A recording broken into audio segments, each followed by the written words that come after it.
Assalamualaikum warahmatullahi wabarakatuh. Nama saya Adinda Daradinanti dari kelas 11 IPA 1. Saya di sini akan menjelaskan materi tentang masa kejayaan Islam.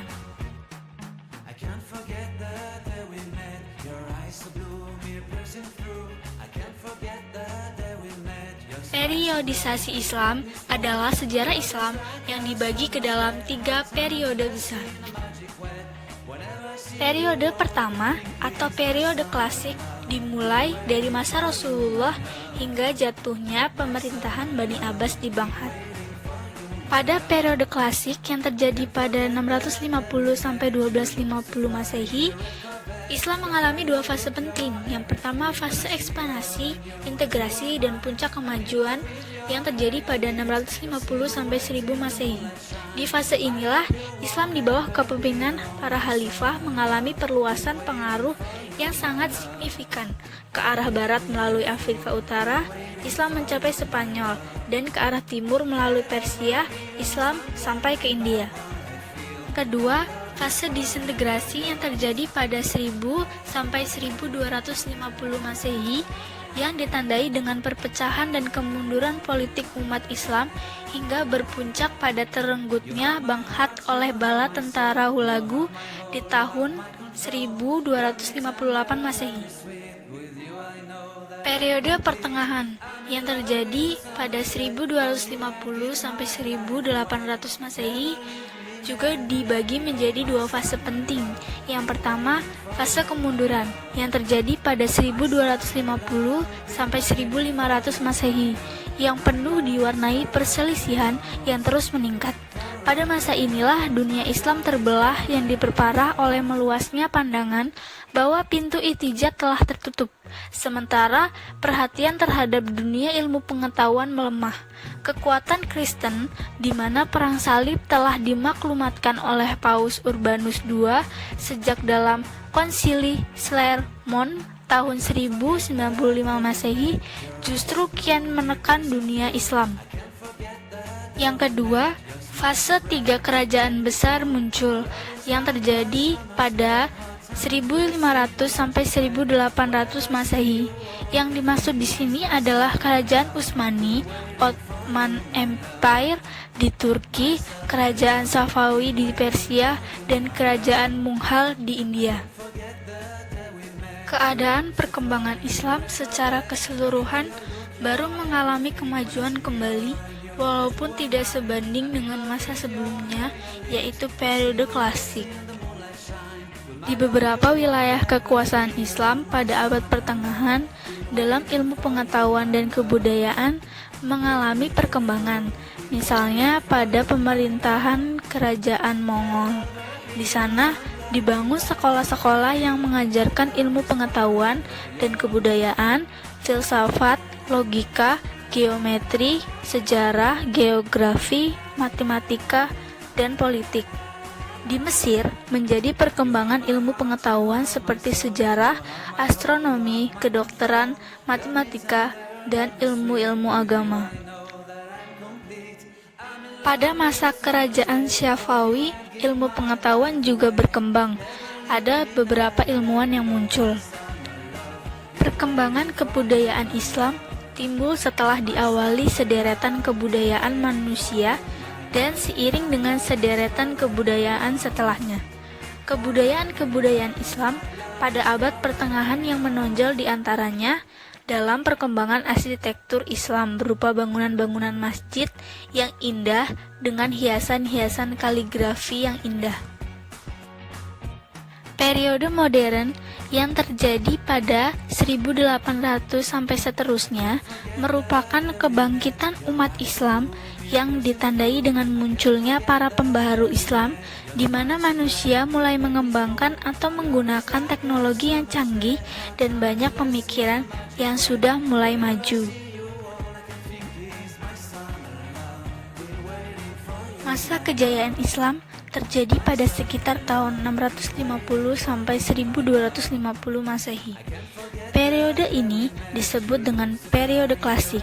Pada kurun waktu itu, terdapat 2 kerajaan besar, yaitu Kerajaan Umayyah atau sering disebut Daulah Umayyah dan kerajaan Abbasiyah yang sering disebut Daulah Abbasiyah. Pada masa Bani Umayyah, perkembangan Islam ditandai dengan meluasnya wilayah kekuasaan Islam dan berdirinya bangunan-bangunan sebagai pusat dakwah Islam. Kemajuan Islam pada masa ini meliputi bidang politik, keagamaan, ekonomi, ilmu bangunan atau arsitektur, sosial, dan bidang militer. Perkembangan Islam pada masa Bani Abbasiyah ditandai dengan pesatnya perkembangan ilmu pengetahuan. Kemajuan Islam pada masa ini meliputi bidang ilmu pengetahuan, ekonomi, ilmu bangunan atau arsitektur, sosial, dan bidang militer. Kemajuan umat Islam pada masa Bani Umayyah dan Bani Abbasiyah tidak terjadi secara tiba-tiba, akan tetapi disebabkan oleh faktor internal dan faktor eksternal.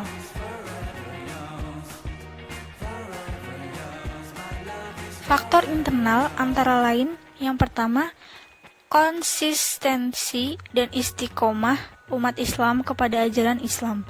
Yang kedua, ajaran Islam yang mendorong umatnya untuk maju. Yang ketiga, Islam sebagai rahmat seluruh alam. Yang keempat, Islam sebagai agama dakwah sekaligus keseimbangan dalam menggapai kehidupan duniawi dan ukhrawi. Faktor eksternal antara lain sebagai berikut. Yang pertama, terjadinya asimilasi antara bangsa Arab dan bangsa-bangsa lainnya yang lebih dahulu mengalami perkembangan dalam ilmu pengetahuan. Pengaruh Persia pada saat itu sangat penting. Persia banyak berjasa dalam bidang pemerintahan, perkembangan ilmu filsafat, dan sastra. Adapun pengaruh Yunani masuk melalui berbagai macam terjemahan dalam banyak bidang ilmu, terutama filsafat. Yang kedua, gerakan terjemahan pada masa periode klasik. Usaha penerjemahan kitab-kitab asing dilakukan dengan giat sekali. Pengaruh gerakan terjemahan terlihat dalam perkembangan ilmu pengetahuan umum, terutama di bidang astronomi, kedokteran, filsafat, kimia, dan sejarah. Selain faktor tersebut, kejayaan Islam ini disebabkan pula oleh adanya gerakan ilmiah atau etos keilmuan dari para ulama yang ada pada periode klasik. Yang pertama, melaksanakan ajaran Al-Quran secara maksimal. Maksudnya adalah, di dalam Al-Quran banyak ayat yang menyuruh kita untuk menggunakan akal untuk berpikir.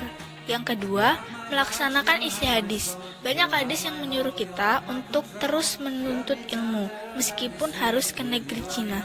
Bukan hanya ilmu agama yang dicari, tetapi ilmu-ilmu lain yang berhubungan dengan kehidupan manusia di dunia. Yang ketiga, mengembangkan ilmu agama dengan beritijat. Contohnya, ilmu pengetahuan umum dengan mempelajari ilmu filsafat Yunani. Maka, pada saat itu banyak bermunculan ulama fikih, tauhid atau kalam, tafsir, hadis, ulama bidang sains, seperti ilmu kedokteran, matematika, optik, kimia, fisika, geografi, dan lain-lain. Yang keempat, ulama yang berdiri sendiri serta menolak untuk menjadi pegawai pemerintahan.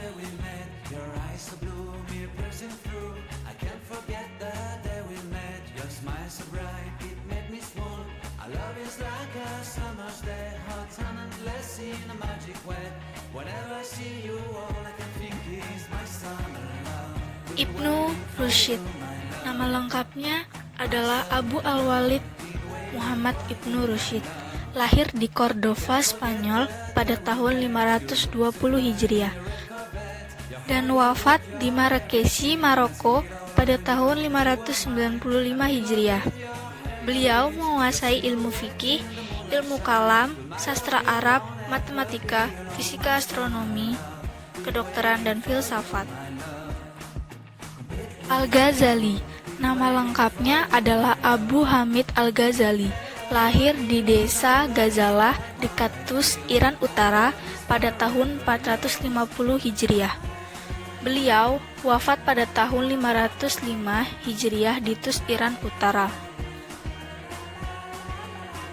Beliau menulis berbagai macam buku yang jumlahnya mencapai 288 buah mengenai tasawuf, teologi, filsafat, logika, dan fikih. Al-Kindi. Nama lengkapnya adalah Yakub bin Ishaq Al-Kindi, lahir di Kufah pada tahun 805 Masehi dan wafat di Baghdad pada tahun 873 Masehi. Al-Kindi termasuk cendekiawan muslim yang produktif. Hasil karyanya terdapat di bidang-bidang filsafat, logika, astronomi, kedokteran, ilmu jiwa, politik, musik, dan matematika. Al-Farabi. Nama lengkapnya adalah Abu Nasr Muhammad Ibnu Tarkan Ibnu Uzlaq Al-Farabi. Beliau lahir di Farabi, Transylvania pada tahun 872 Masehi dan wafat di Damsyik pada tahun 950 Masehi. Beliau keturunan Turki. Al-Farabi menekuni berbagai bidang ilmu pengetahuan, antara lain logika, musik, kemiliteran, metafisika, ilmu alam, teologi, dan astronomi. Di antara karya ilmiahnya yang terkenal adalah yang berjudul Ara al-Madinah wa al-Fadilah, atau pemikiran tentang penduduk negara utama. Ibnu Sina. Nama lengkapnya adalah Abu Ali Al-Husain Ibnu Abdullah Ibnu Sina. Lahir pada tahun 980 Masehi di desa Afsyanah dekat Bukhara. Wafat dan dimakamkan di Hamazan pada tahun 1037 Masehi. Beliau belajar bahasa Arab, geometri, fisika, logika, ilmu hukum Islam, teologi Islam, dan ilmu kedokteran. Pada usia 17 tahun, ia telah terkenal dan dipanggil untuk mengobati Pangeran Samani, Nuh bin Mansur. Beliau menulis lebih dari 200 buku, dan di antara karyanya yang terkenal berjudul Al-Kanun fit At-Tib, yaitu ensiklopedi tentang ilmu kedokteran, dan Al-Syifa, ensiklopedi tentang filsafat